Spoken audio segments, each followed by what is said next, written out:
Today on the TMZ Podcast. Hello and welcome to the TMZ Podcast. I'm Charlie Cotton and joining me today is my good friend Deven Rall. How are you, Deven? Great. Happy Friday, Charlie. Happy Friday to you, Deven. We got some good stories for you, mate. Always do. Cherry-picked for your pleasure. Felicity Huffman is now speaking out finally about her time in prison and what led up to it as part of that whole college admissions scandal. So this is really interesting. It's crazy she's finally talking. It's been so long, you'd figure like she wouldn't just like not say anything at this point. I found it really compelling what she had to say. So we'll talk about that. Kate Middleton was all smiles when her and William went out one night after being accused of being the royal racist. We'll talk to you more about that. I love that story, to be honest. Wild. It's a wild story. The Golden Bachelor wrapped up last night. Everyone's favorite show. We'll give you the results. I have a feeling this is your favorite story. We'll talk about what happened. This was handpicked by you, was it? I like the Golden Bachelor. I'm into Gerry. Yeah. I'm into Gerry. So are a lot of women. I know. But to begin with, Jeannie Mai. Is that how you pronounce it? Jeannie Mai is turning the tables on her ex Jeezy. She's now accusing him of being the one who cheated. So you remember that Jeezy filed back in August, filed for divorce. And then pretty soon after that, like in September or so, rumors were swirling that Jeannie cheated on Jeezy with Mario Lopez. Did you remember that? I remember that. I believe those were just rumors. They denied. They denied. Well, now she has filed legal docs essentially accusing him of being the one who cheated and saying that, you know, if it can be proven before a judge or whatever, then that impacts the prenup they had where he won't get as much money as he thought he would. Well, or no, that I think that she will get his money. Yeah, no? She'll get his money. Because it's kind of crazy because you think like everyone wants when they get married, like I would say 99% of people are like, this is going to be the person I'm going to stay with for the rest of my life. 50% of them are wrong. Yeah, I would never cheat. Yes. And so obviously they'll just sign anything. So like, you know, the contract's just put in front of him, the prenup, and he's like, oh, this isn't even ever going to matter. Of course I'll sign it. It's not romantic to sort of like take that term out, put that term in. It's like, because you won't ever need it, right? Exactly. Like, I don't even need this. But yes, of course I'll sign it. So I'm super interested to know, which I don't know if we ever will know, but like in the contract, if you cheat, how much money does that cost you? I don't know, like, a specific amount. I think it's part of a lot of prenups, actually. Like, if you do something in the marriage that does... If you are the cause of the downfall of the marriage, then I think that you are sort of punished... 100%. Financially. 100%. But this one was kind of interesting just because it was, like, so specific. I was reading the thing earlier, and it was saying that, like, cheating could be, like... you know, actual infidelity, like having sex with someone else. It could be like sexting. It could be like FaceTiming, inappropriate like text, like all this crazy stuff. It just seems like so like objective. The contract, the prenup said that it could be like infidelity, which is sexual relations, an emotional relationship. But what does that mean? Or an emotionally suggestive relationship. If you're texting, it says if you're texting, sexting, FaceTiming, social media, DM. So I don't know that we know for sure that he banged someone. No, and we don't know who. We don't know what exactly happened. She thinks he did something. So he could have just emotionally cheated. What does that even mean? I mean, that's the thing that girls say. Yeah, exactly. But the other interesting thing I thought was that he dropped like this 29-track double album after, and one of the songs is Don't Cheat. So everyone insinuated that meant like he was shading her for cheating. But clearly this could mean like, guys, don't cheat. It's going to cost you a lot of money. Right. It could be a warning. Yeah, exactly. So who knows? It is so interesting. It's sad because they got like a 1-year-old daughter. Yeah, that always sad. I mean, that's just a total downer. I thought we were like just having fun. Oh, okay. You're going to bring the kids into it. It really is totally a downer when you have like a little newborn and now they're going to have, you know, split household or whatever and grow up with like divorced parents, which kind of sucks. If you're planning on getting divorced anytime, Deven, do it before you have kids, honestly. I'm not planning on getting divorced. Oh, okay. Sorry. Yeah. Not sure what your prenup is like. Yeah. Not one in place. Let's put it that way. Right. So it'll be interesting to see how this goes down because 2023 has been like the year of like wild divorce playing out publicly. Yeah. It's just like, it's great to talk about and it's kind of be a bit of a voyeur in it and see how other people are dealing with it. But man, it scares me. Like, never get divorced. Like, yeah, it's again. I just always go back to like obviously some people just aren't meant to be and need to get divorced. But when kids are involved, that sucks. that really sucks. That sucks. On to our next story. Felicity Huffman is finally speaking out about that college admissions scandal.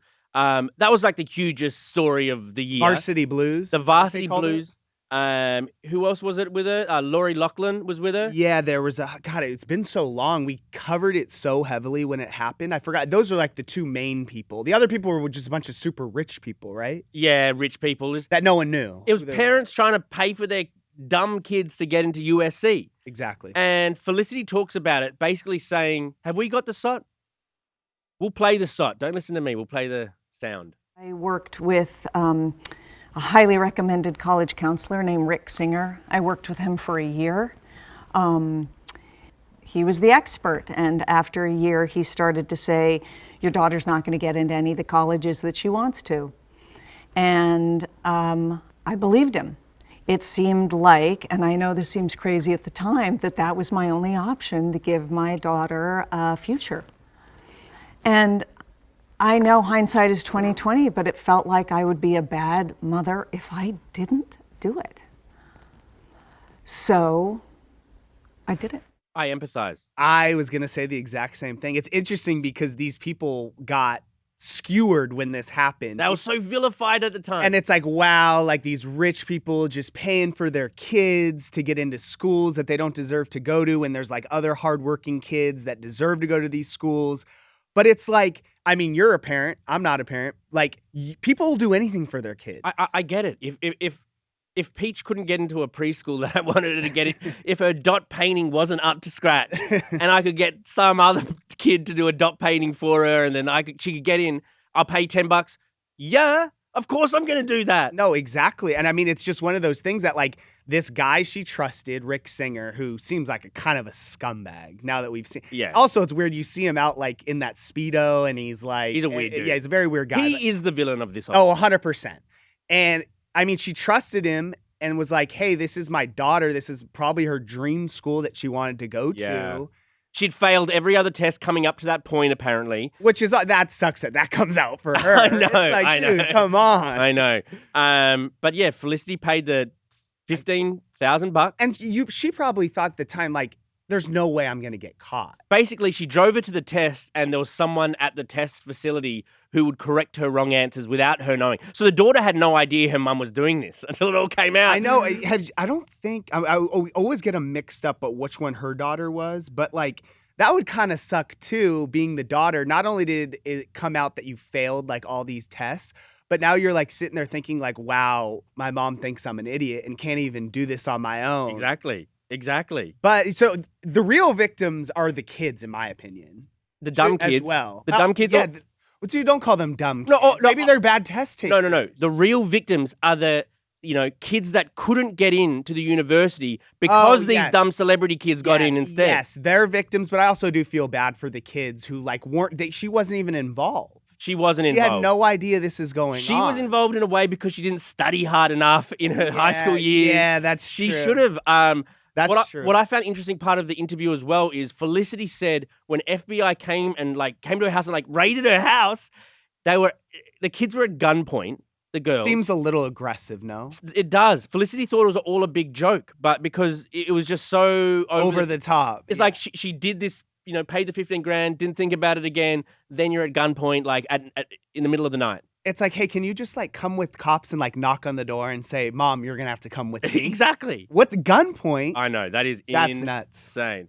Okay, moving on to our next story. Kate Middleton is having a brave face amid all of these allegations that she was one of the two royal racists, the other being Prince Charles, who discussed the skin color of Meghan and Harry's soon-to-be-born kid, Archie. So she was out and about at a royal variety performance with Prince William. They were all smiles. They were loving life. But this story keeps on developing because apparently we found out those two names because of a sort of a misprint in the Dutch version of the book, Well, the Dutch translator who translated Omid Scobie's book from English to Dutch and then printed is saying the copy she received of the book had the names in it. That Omid Scobie is lying or just inaccurate. That if he says that he didn't give out any copies, she's saying you did. I mean, it's crazy, right? Like someone's lying. There's no way this is getting like lost in translation, right? No. There's no way. So I don't know if the guy who wrote the book, I mean, clearly he didn't put the names in there because he's probably scared of getting sued, right? Unless you slip him into the Dutch version accidentally. But the thing is, like, how obviously this is the biggest selling point of the book, no? Yeah. This is like the biggest thing everyone's talking about. How would you mess that up? It seems like a pretty, like, hey, it's a pretty conscious decision to be like, we're not putting the names in. How would that get messed up? I don't think you wouldn't make an accident like that. You wouldn't make an accident like that. That's someone did something, I think. People know things. I like Meghan Markle, and I'm one of the people who kind of regularly defends her in the room because everyone hates on her. But let me mount a case that Meghan could have told Scobie. A lot of people on like Twitter and that sort of stuff are speculating that did Meghan just tell Scobie? Because the way that Scobie, the author, says that he found out. By the way, do you know how does he know them so well? This Scobie guy, great name, by the way. I don't know. He's some English royal insider. So he's friends with Meghan. I think he's just friends with royals. He knocks around in those circles. Oh, interesting. But he is saying that he found out the names of those two royals because he saw a letter from Meghan to Charles, basically complaining about it all, basically. Okay. Interesting. But that letter is supposedly under lock and key at the palace. There's no way that Omid Scobie could have seen the letter, supposedly. So then how did he know the names? Do you think that because the Dutch author's now denying this whole, like, it was misprint, it was an accident? Yeah.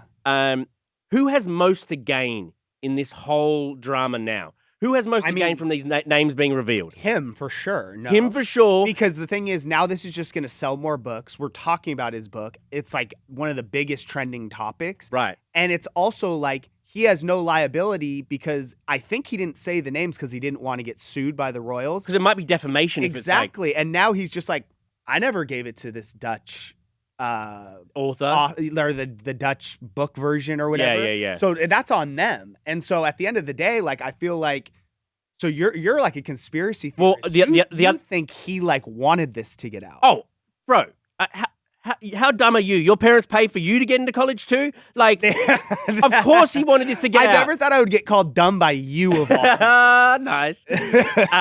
Have you ever heard of this Omid Scobie? I don't even know how. Have you ever heard of this guy before? The only reason I heard about him was when all this royal stuff was going on. Yes. Harvey had me reach out to him, and he's like, "Oh, I have a NDA, or he couldn't talk." So he's obviously got something big to gain. This author. Yeah. Meghan also has something to gain as well because these were. Oh, she wants obviously probably always wanted the names out. Because she talked about this to Oprah, saying some royals did this, did that, but she wouldn't say the name. I'm not going to say the names.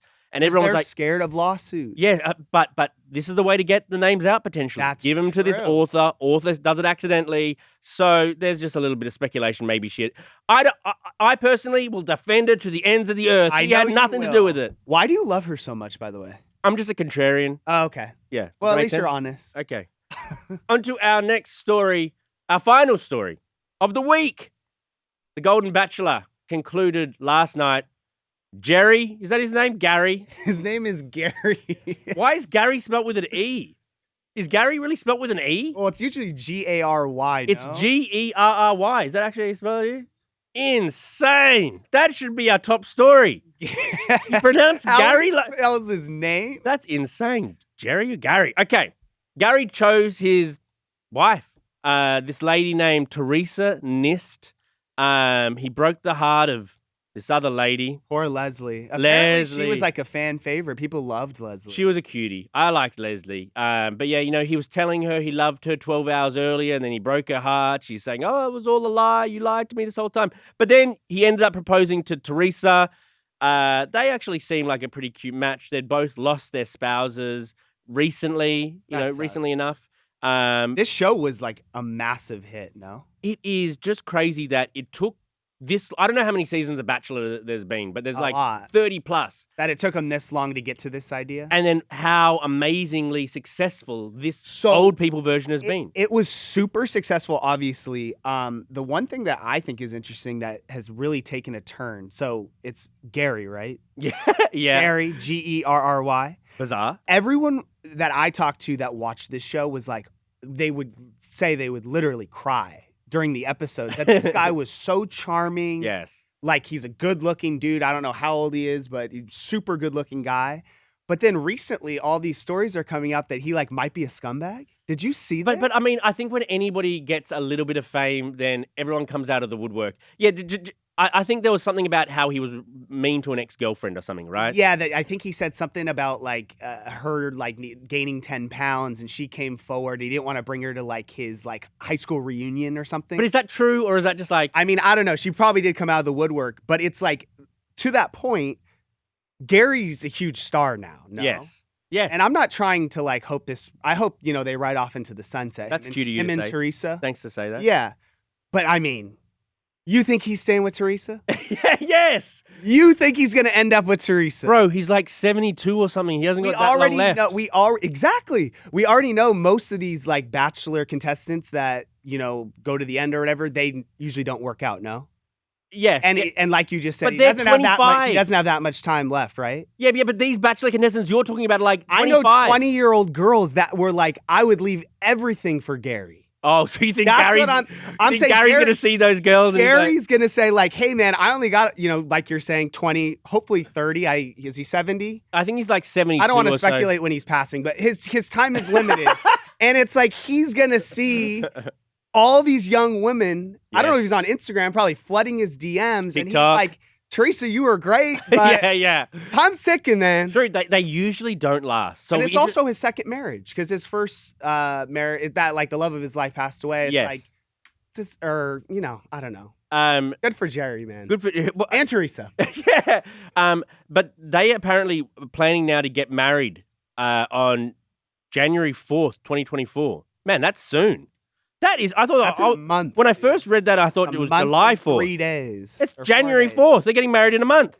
Oh, congrats. They must be busy planning. Is that going to be televised? I'm assuming, right? There's like another big special. Then they'll televise the divorce. I'm just saying, man, I don't know if they're making it to January 4th, bro. Really? I mean, once he'll break up with her, and then, like, in 10 years' time, he'll have a new reality show, like Nursing Home. Like, naughty. Shout out to Gerry. Shout out to Gary. Oh, Gary. Dude, this has been awesome. I have no idea anymore. Okay, thanks for joining me, Deven. Yeah, of course, dude. Anytime. Okay, we'll see you here next week. Goodbye. Have a good weekend.